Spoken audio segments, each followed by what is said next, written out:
Bonjour à tous et bienvenue. Merci à toutes et tous pour votre participation à ces webinaires professionnels proposés par le Salon du Livre et de la Presse Jeunesse en Seine-Saint-Denis. 2 journées composées de plus de 80 rencontres avec l'édition de jeunesse. Nous sommes également heureux de vous inviter au salon qui s'apprête à ouvrir ses portes mercredi prochain, le 30 novembre, et qui se déroulera jusqu'au lundi 5 décembre à Montreuil. En tant que professionnel du livre et de l'enfance, il vous suffit de vous connecter en ligne sur slpjplus.fr pour vous y rendre en accès libre et sur toute la durée de l'événement. Nous vous attendons nombreux. Je laisse tout de suite la parole à Madame Anne Loyer qui va vous présenter Ada Lovelace, une femme extraordinaire oubliée. Bonjour à tous. Donc, je suis ravie d'être là avec vous dans le cadre de ce webinaire proposé par le Salon du Livre de Montreuil. Aujourd'hui, eh bien, je vais vous présenter mon dernier album que j'ai réalisé avec l'illustratrice Claire Gaudriot aux éditions À Pas de Loup. Il s'appelle Ada Lovelace, la visionnaire, et parle donc d'une femme assez incroyable qui fait partie d'une collection en fait que nous faisons avec Claire. Nous avons déjà eu Calamity Jane, nous avons eu Christine de Pisan, et cette fois, il s'agit d'une femme scientifique du 19e siècle qui a été la première programmeuse informatique de tous les temps. On part sur d'abord, je vais vous partager la couverture. Alors, voilà, la couverture de... J'espère qu'elle va s'afficher. Ou pas. Voilà, c'est la couverture donc de notre album. On voit cette femme qui est vraiment belle avec les chiffres autour de sa tête, hein, représentant son esprit scientifique et mathématique. Et alors, je ne sais pas si vous le voyez, elle a autour du cou, elle a un petit bijou. Et dans ce bijou, en fait, il y a le portrait d'un homme. Et cet homme, en fait, il se trouve que c'est son père et ce n'est pas n'importe qui, puisqu'il s'agit de Lord Byron. Lord Byron étant un poète romantique à la réputation assez sulfureuse qui a donné la vie donc à Ada Lovelace. Ada Lovelace, moi, je ne la connaissais pas au départ et c'est Claire qui me l'a fait rencontrer et le charme a opéré immédiatement parce que cette femme a déjà son patronyme, Ada Lovelace. Il suffit de le dire déjà pour qu'on parte loin. Donc, elle est née effectivement des amours, d'une passion, on va dire, entre Annabella Milbank et Lord Byron. Malheureusement, cette passion aura des limites puisque la maman de Ada va très vite prendre peur en fait du scandale suscité par les relations de son mari, par ses frasques, par sa façon de vivre, et donc elle va vouloir mettre son enfant à l'abri et elle va signer une séparation en fait puisqu'ils étaient mariés afin de s'éloigner. Et donc elle va l'éloigner de lui. On voit d'ailleurs sur cette image vous voyez les bouteilles dans la main de Lord Byron parce qu'effectivement, eh bien, il était un peu, il était un peu épris de boisson et puis aussi parfois il pouvait se montrer colérique, voire même violent. Donc, elle l'éloigne de lui et de son esprit poétique. Et donc, cette mère elle va s'intéresser énormément à l'éducation de sa fille. Elle va avoir une éducation très stricte, Ada, et notamment très scientifique. Et donc, ses meilleurs amis, eh bien, ça va être les mathématiques, les sciences, la philosophie, tout ce qui est logique et cartésien. Et en revanche, elle va l'éloigner tant que faire se peut de poésie, finalement, de tout cet héritage paternel dont elle ne veut pas pour son enfant. On verra par la suite qu'elle n'aura pas vraiment réussi, même si Ada développe très vite de très grandes capacités. Elle est précoce, elle est très déterminée à apprendre et même très jeune, elle manipule les chiffres, elle fait des additions, des soustractions à 5 chiffres, toute petite, 4-5 ans. Elle continue aussi son apprentissage par tout ce qui est technique. Elle est très intéressée, elle est très curieuse, elle veut savoir comment ça fonctionne. Donc, elle est prête même à décortiquer une aile de corbeau, comme vous voyez sur ce dessin, pour comprendre comment ça fonctionne, parce qu'elle aimerait s'envoler, hein, comme beaucoup de ses contemporains. Et donc, voilà, tout ça l'interroge, tout ça la passionne. Et puis, elle grandit. Elle grandit, elle a un caractère bien trempé, hein, cette petite Ada. Et en fait, elle tombe amoureuse aussi, ce qui est normal aussi à son âge. Et elle est prête même à fuguer pour s'en aller avec son amoureux. Mais heureusement, Annabella est là. Enfin, heureusement, Annabella est là, elle la remet dans le droit chemin. Et donc, il va falloir qu'elle aille bien à la cour. Alors, à la cour, parce que c'est une jeune fille née dans de bonnes conditions, d'une noblesse qui est ancienne, et donc forcément on doit trouver un mari, et pour ça il faut aller au bal de la cour. Et vous voyez ici combien tout cela l'ennuie profondément. C'est pas du tout ça qu'elle recherche, elle. Dans le contact des autres, ce n'est pas plaire, ce n'est pas trouver un amoureux, c'est comprendre, c'est expliquer. Et heureusement, elle va croiser aussi sur son chemin des personnes qui sont un peu comme elle. Et notamment Mary Somerville, qui est déjà pour l'époque une femme scientifique, une femme écrivaine reconnue, et avec laquelle elle va pouvoir avoir des joutes intellectuelles très intéressantes, très élevées. Et ça, pour Ada, c'est juste le bonheur, en fait. Tout ce qui est intellectuel, finalement, c'est ça qu'elle veut. C'est comprendre, c'est s'enrichir, c'est faire travailler son cerveau, pas se servir de sa beauté, qui pourtant existe aussi, hein. On a ensuite cette rencontre assez dingue avec Charles Babbage. Charles Babbage est un mathématicien aussi de son temps très reconnu. Et elle, en fait, cette figure qui est presque une figure paternelle, hein, il a l'âge de sa mère, donc il n'est pas du tout question de relation intime avec lui.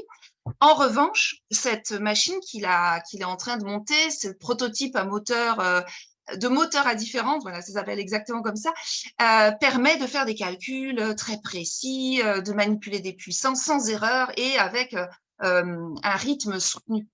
Ça la subjugue, ça la fascine. Et donc, elle entretient avec cet homme une correspondance très fournie, dans laquelle tout de suite, lui va percevoir quand même qu'il y a une intelligence très vive de la part de cette jeune fille, hein. Elle est encore très jeune, mais elle est justement en âge de se marier malgré tout, donc elle est rattrapée par sa condition et elle se marie avec William King, qui deviendra le comte de Lovelace. Et là, on voit très bien, j'adore cette image parce que Claire a très bien rendu finalement le désir de cette femme de s'échapper. On voit qu'elle, voilà, c'est quelque chose de très classique, ces deux médaillons avec les portraits des jeunes mariés, et elle regarde ailleurs déjà. L'esprit est vraiment encombré par ces chiffres qui la passionnent. Et même si pendant une certaine durée, elle va devoir s'éloigner de tout ça, puisque bien sûr, le couple, qui dit couple, dit maternité, elle va avoir 3 enfants, 2 garçons et une fille, qui vont évidemment bien l'occuper, mais pas très longtemps, parce que très vite, elle va s'échapper de nouveau, elle va, parce que ça l'ennuie aussi, hein, c'est comme les mondanités, tout ce qui est éducation des enfants, tout ça, ça ne l'intéresse pas. Ce qu'elle veut, elle, c'est toujours apprendre plus.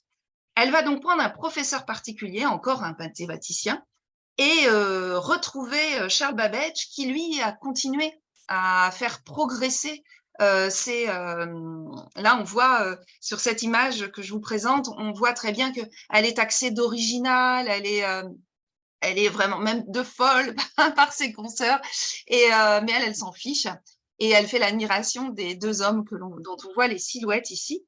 Et Charles Babbage, qui n'a pas pu mener à bien sa première machine, en construit une deuxième. Et en fait, on visualise une deuxième machine, une machine analytique cette fois-ci. Et donc, il va de nouveau, elle veut l'aider, jusqu'à présent, elle voulait comprendre, mais là, elle veut vraiment aider. Et il est tellement impressionné par les progrès qu'elle a fait du fait de ses études avec son professeur particulier, qu'il va lui proposer de traduire en fait un mémoire qui a été fait en français sur cette machine. Donc, il était quand même très réputé et très connu. Donc, elle va faire la traduction du français à l'anglais de ce mémoire. Et ce que Babbage va lui permettre de faire, c'est d'annoter toutes ses recherches. C'est-à-dire que, en fait, elle va pouvoir mettre toutes ses réflexions et les notes au final. Vous voyez, elle travaille à la lueur de la bougie parce qu'elle travaille sans compter ses heures, en fait, tellement elle est dedans. Et du coup, ces notes à elle vont faire le double de la taille du mémoire original. Et donc, elle va développer toute cette vision, finalement, de l'informatique qui existe aujourd'hui. Sauf qu'évidemment, ça ne porte pas son nom à l'époque. Néanmoins, elle est celle qui a été la première à construire un algorithme, à visualiser ce que pouvait être un programme informatique et surtout, et c'est là qu'on voit que sa mère, malheureusement, enfin malheureusement, non, pas pour nous, mais elle a raté son désir de l'éloigner de son père. Parce qu'en fait, ce qu'elle voit, elle, dans tous ces chiffres, ce ne sont pas seulement des choses un peu sèches, hein, mais au contraire, c'est une science poétique. C'est-à-dire qu'elle imagine que grâce à tout ça, grâce à ces chiffres qui vont s'adjoindre les uns aux autres, eh bien, on va pouvoir travailler, composer, à la fois avec les lettres, à la fois avec, pourquoi pas, la musique et pourquoi pas les images, la peinture. Finalement, tout ce qu'aujourd'hui un ordinateur permet de faire, elle l'envisage. Et c'est là où, effectivement, quand on a titré Ada Lovelace, la visionnaire, c'est pas pour rien, parce qu'effectivement, on est quand même, il faut se le rappeler, au 19e siècle, et que ce n'est encore que dans les limbes. Et elle, déjà, elle en a la prescience, en fait. Malheureusement, la machine sur laquelle elle et Babbage travaillent avec assiduité et donnent tout leur temps ne verra jamais le jour. Parce que le gouvernement, en tout cas les autorités qui permettaient jusqu'à présent à Babbage de faire ses études, donc qui subventionnaient ses recherches et ses travaux, vont dire ouais, maintenant ça suffit, ça ne débouche pas assez vite. Donc ils vont arrêter. Et Ada, pour l'aider et pour aussi payer ses dettes, parce qu'elle en avait quelques-unes, parce qu'elle aussi, elle dépensait beaucoup, eh bien, elle va se mettre à jouer, et notamment aux courses de chevaux, en essayant d'utiliser, là encore, son esprit analytique, de statistique, pour savoir quel cheval allait passer la ligne d'arrivée en premier. Ça va pas très bien marcher, et elle va finir un peu ruinée, malheureusement. Et finir, c'est le mot, parce que finalement, elle va mourir beaucoup trop jeune, elle a 36 ans. Elle a toute sa vie été d'une santé très précaire. Elle a toute sa vie eu beaucoup de migraines. Elle a toute sa vie eu énormément de médicaments à prendre. Donc son corps est terriblement drogué déjà pour l'époque. Et elle va mourir d'un cancer de l'utérus. Donc elle meurt, cette enchanteresse des nombres, hein, comme Babbage l'a surnommée, beaucoup trop jeune hein, pour mener à bien et surtout pour, bien sûr, voir à quoi mènera tout ce qu'elle a envisagé de son vivant. Là encore, elle donnera tort à sa mère, puisque ce père qu'elle n'a jamais connu, mais sur lequel, à mon avis, elle a beaucoup fantasmé et qu'elle aurait tellement aimé rencontrer, elle va décider de se faire, et elle se fera enterrer à ses côtés. Donc, c'est dans le comté de Nottingham. Donc, c'est vraiment une belle histoire père-fille aussi, malgré tout, qui fait que l'esprit, finalement, d'Ada est un bel héritage maternel et paternel. Et voilà, on la retrouve ici, notre chère Ada, au milieu des ordinateurs qui sont là grâce à elle. L'album se termine avec des petits plus où on revient sur le vécu d'Ada. On revient sur l'époque qu'elle a traversée, dans laquelle elle a mis toute sa vie, donc la révolution industrielle. Il faut savoir qu'à cette époque-là, notamment, il y avait des grandes machines à tisser qui ont été très utiles à Charles Babbage pour imaginer sa machine.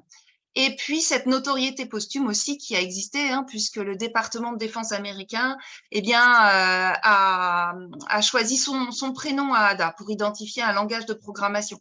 Donc, ça veut dire que aujourd'hui, même si pendant très longtemps, on n'en a pas entendu parler, elle revient à l'honneur et c'est très bien. Au moment où on le sait, hein, il faut inciter les petites filles à ne pas hésiter à choisir les sciences, le cursus mathématique pour faire son avenir et pour trouver un métier qui corresponde à ses envies. Donc voilà, donc c'est un album qui, là je vous ai fini de vous le présenter, qui correspond à une collection chez Apadlou, avec Claire toujours. Donc on a Ada Lovelace, nous avons aussi Christine de Pisan, la clairvoyante, qui est, elle, une écrivaine. Alors là, on change d'époque, hein, puisqu'on est au XIVe siècle, donc à la fin du Moyen-Âge, qui, elle, va vivre de sa plume. Et nous avons aussi Calamity Jane, l'indomptable, qui, elle, est une femme, alors plus connue que les deux précédentes, et qui a une vie assez incroyable, puisqu'elle aussi, elle a détourné les codes, elle s'est affranchie de son identité féminine pour vivre, on va dire, comme un homme, puisqu'elle a fait je ne sais pas combien de métiers, elle s'habillait comme un garçon, elle aussi, elle a fait scandale, et voilà, c'est une femme aussi forte. L'idée de cette collection, finalement, c'est d'essayer de mettre en lumière ces femmes qui ont été un peu effacées ou même carrément effacées par l'histoire. Bon, alors c'est vrai qu'on s'inscrit dans un courant éditorial assez grandissant depuis quelques années, et on en est fiers parce que c'est vrai que c'est chouette de mettre en avant ces portraits-là. Alors, je regarde ce que je vois, je ne sais pas s'il y a une question. Ah non, c'est une coucou. Voilà. Mais je vais vous montrer rapidement, parce que je crois qu'on a encore un petit peu 15 minutes. Donc, je vais vous montrer rapidement, en fait, les intérieurs des autres albums, pour que vous rendiez compte, en fait, du travail impressionnant que fait Claire. Donc là, voyez-vous, on rentre sur Christine de Pisan. J'ai voulu faire un poème à sa façon. C'était une femme qui faisait beaucoup de poésie lyrique. Et ensuite, on rentre dans le corps le cheminement de son histoire. Petite fille en Italie qui part à la cour du roi français avec ses parents, notamment son père qui était astrologue, donc scientifique. Là aussi, comme Ada, en fait, un désir inextinguible pour apprendre, toujours apprendre. Elle apprend plein de langues, mais ça ne lui suffit jamais. Et elle va se marier, elle aussi, mais elle va se marier, elle va faire un mariage d'amour. C'est-à-dire, peut-être pas au début, mais en tout cas, elle va aimer son mari. Elle va lui écrire de très beaux poèmes. Elle va avoir des enfants, mais très jeune, elle n'a même pas 30 ans, elle va se retrouver veuve. Or, à l'époque, on est veuve, eh bien, soit on va dans un couvent, soit on se remarie. Eh bien, elle, pas du tout. Là encore, elle va faire preuve d'une belle détermination. Elle va décider que non, qu'elle va prendre, elle a des dettes, son mari lui laisse des dettes, eh bien, pour les régler, elle va décider d'écrire. Et elle va écrire et elle va être tout de suite adulée, en fait, par les gens qui l'entourent, notamment à la cour, Charles V, Charles VI. Et ils vont lui commander des textes. Elle va écrire pour les reines, elle va même faire un traité militaire. Voilà, elle va faire énormément de choses. Donc là, vous voyez, alors vous avez les corrections, ce sont des documents de travail que je vous montre. Là, il y a une tapisserie derrière qu'a fait Claire, et je trouve ça génial, parce que dans les écussons, il y a ces points levés de girl power, parce que c'est vrai qu'elle mettait en avant les femmes, qu'elle se battait pour les faire reconnaître leur importance dans la vie de la société, notamment avec la Cité des Dames, son traité le plus connu. Elle fera aussi l'éloge de Jeanne d'Arc, qu'elle trouvait que c'était son héroïne parfaite.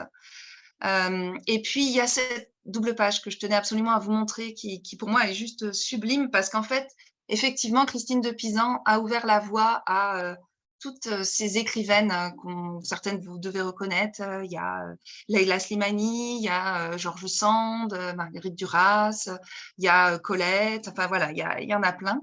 Et toujours avec les petits plus à la fin. Alors, je vais vous montrer Calamity. Calamity Jane, donc là, c'est pareil, on la retrouve de sa jeunesse jusqu'à sa mort. On a voulu sortir aussi. Alors, il faut comprendre que Calamity Jane, elle a construit sa légende. C'est-à-dire qu'elle était très connue aussi de son époque, elle était interviewée par des journalistes et elle racontait un peu ce qu'elle voulait.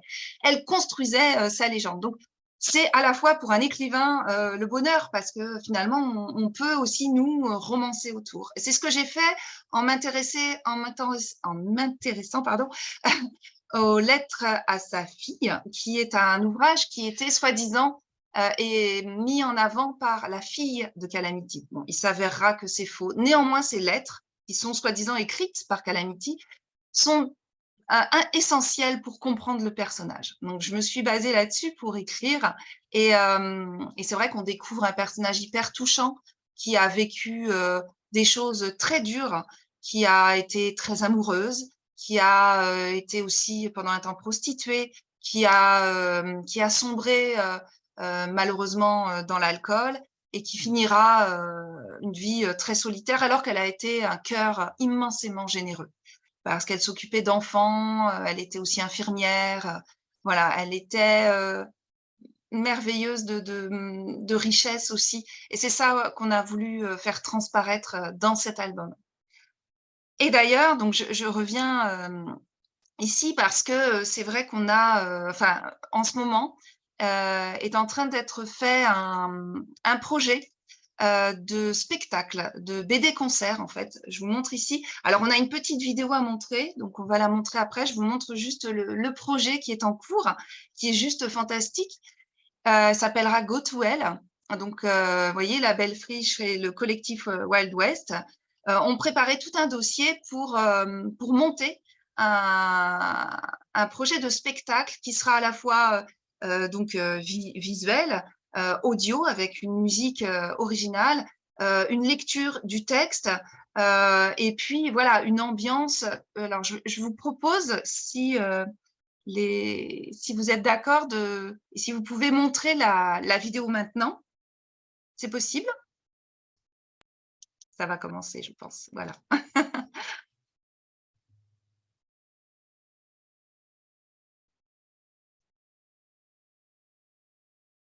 C'est pas moi.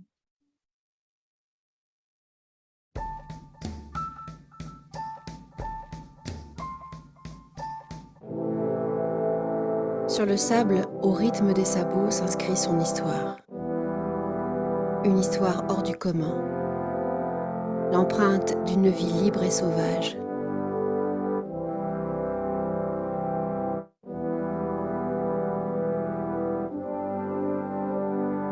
Le visage fouetté par le vent, l'adolescente de 14 ans s'avance vers la plaine.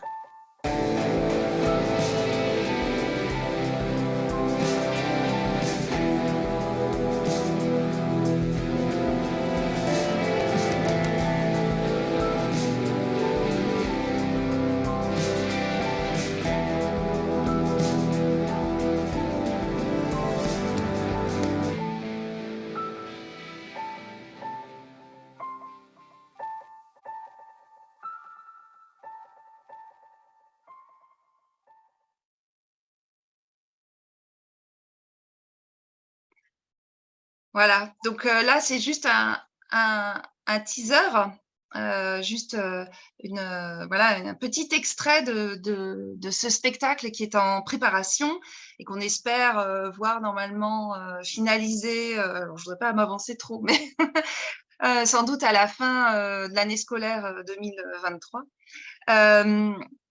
Donc, c'est une façon aussi de continuer, de faire vivre notre album, là, de manière 3D magnifique. Donc, ça, c'est vraiment chouette. Et puis, comme c'est une collection, je vois que Laurence Nobécourt est là, j'avais vu, mais j'ai pas eu le temps de le dire, qui est notre éditrice chez Apedlou. Elle nous permet d'agrandir cette collection. Et donc, la prochaine femme que nous allons étudier. Donc là, vous voyez, c'est Ada Lovelace. Voilà, nous allons travailler sur Jeanne Barré. Alors, Jeanne Barré, on change encore de siècle, on est au 18e cette fois-ci, et cette femme-là a été la première femme à faire le tour du monde. elle venait, contrairement à Ada et Christine de Pisan, elle était plus comme Calamity Jane, hein, elle vient d'un milieu très pauvre et elle rentre au service d'un homme qui se trouve être un naturaliste. Ils vont devenir amants et elle va surtout devenir son assistante en fait, une assistante qui va vraiment le seconder à tel point qu'il ne pourra plus se passer d'elle. Et c'est comme ça qu'elle va se retrouver embarquée avec le grand explorateur Bougainville à la recherche de continents, de peuples, et elle va monter sur ce bateau avec Philibert Commerson, donc ce naturaliste, pour aller dénicher des nouvelles fleurs, des nouvelles plantes, et elle va marcher sur des terres encore vierges ou encore inconnues en tout cas, pour l'aider dans sa mission. Et puis bien sûr après elle va être aussi tenancière de bar. Enfin voilà, elle va avoir une vie assez incroyable. Alors évidemment pour monter sur ce bateau, elle va devoir se camoufler, elle va devoir s'habiller en homme parce qu'une femme n'a pas le droit de monter sur un bateau à l'époque, ça porte malheur entre autres. Mais voilà, donc une fois de plus donc vraiment une envie d'avoir des femmes assez dingues et incroyables. Et là encore, les illustrations de Claire, à mon avis, vont être assez formidables. Alors, je regarde, il reste, voilà, on m'a dit qu'il reste 5 minutes, à peine même. Donc, voilà, une collection qui ne demande qu'à grandir, une collection qui déjà est riche de ces 3 personnages. Moi, j'avoue que c'est... Ah, je vois qu'il y a des questions. Ah voilà, on me dit ce n'est pas une question, mais les illustrations de Claire Gaudriot sont magnifiques et très intelligemment pensées. Alors je ne peux que être d'accord avec ça. Et Esther me dit c'est très beau et très intéressant. Est-ce que vous pouvez expliquer sur quoi vous vous êtes basé pour l'écriture? Alors, du coup, j'ai plus beaucoup de temps, mais alors pour l'écriture de, je ne sais pas si c'est Ada. Si c'est Ada, alors en fait, et comme pour tous les autres en fait finalement, donc je lis des romans qui ont déjà été faits sur ces personnages-là. Je lis des articles de journaux. Pour Christine de Pisan, par exemple, j'ai lu beaucoup de sa poésie à elle, hein, puisqu'on trouve des ouvrages signés de sa main. Je regarde énormément de documentaires aussi, parce qu'il y en a. Sur Calamity Jane notamment, je pense qu'il y en a un qui est très très beau, je crois qu'il passait sur Arte, sur sa vie. Voilà, je multiplie en fait les sources de documentation pour ensuite mettre tout ça à ma sauce, mais toujours en restant très fidèle, très proche, très respectueuse de l'identité des personnages que nous choisissons. Ça, c'est vraiment la base. Et après, j'essaie d'y mettre ma patte, ma façon d'écrire. Et puis ensuite, effectivement, Claire les illumine de ses illustrations. C'est un travail qui me prend plusieurs mois en fait, parce qu'il y a d'abord l'approche, il y a d'abord petit à petit, j'accumule la documentation avant de m'y plonger, et puis après je bloque sur un mois d'écriture. Voilà, et puis bien sûr après, comme dans toute édition, il y a les corrections, etc., que nous faisons avec notre éditrice. Mais en tout cas, si jamais, j'espère vous avoir intéressé à ces 3 albums, sachez que on sera en dédicace. Alors, je vois que on sera en dédicace avec Claire le lundi du salon de Montreuil. Je crois que c'est le 5, donc de 10 à 11 sur le stand d'Apadlou. J'y serai également le vendredi d'avant, donc là c'est le 3, j'ai vu, le 3. Le 3, vendredi 3, de 17h30 à 19h. Et je me ferai un vrai plaisir on se fera un vrai plaisir de vous les présenter encore, de vous les dédicacer, afin que cette collection trouve son lectorat et qui est déjà établi, mais pour l'agrandir et l'enrichir encore, ce sera avec un immense plaisir. Merci Voilà. beaucoup. Anne, on vous retrouve au salon. Et merci à tout le monde d'avoir participé à cette rencontre. On vous Merci à souhaite toi. une très belle après-midi. Merci. Et pour la suite, il y a encore jusqu'à la fin de la journée et demain des rencontres. Vous pouvez retrouver les éditions Tourbillon à 14h30 qui fêtent leurs 20 ans. Merci beaucoup. Merci.